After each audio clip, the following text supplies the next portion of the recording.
Ja, ciao miteinander, da ist wieder euer Pieter von Verlehren.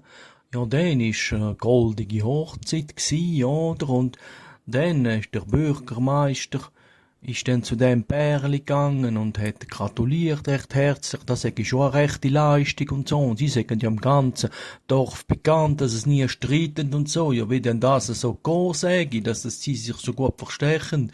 Dann hat der Mann gesagt, ja, das hat schon auf der Hochzeitreise angefangen. Ja, erzählen Sie mal, ja, dann sind wir da auf Ägypten gegangen, oder? Und dann haben wir wollen einen Ausritt machen mit so einem schönen Gaul, oder? Und dann nachher hat der Gaul plötzlich ausgeschlagen und meiner Frau voll in der Magengegend und sie ganz ruhig geblieben neben dem Gaul und gesagt, ganz ruhig, eins.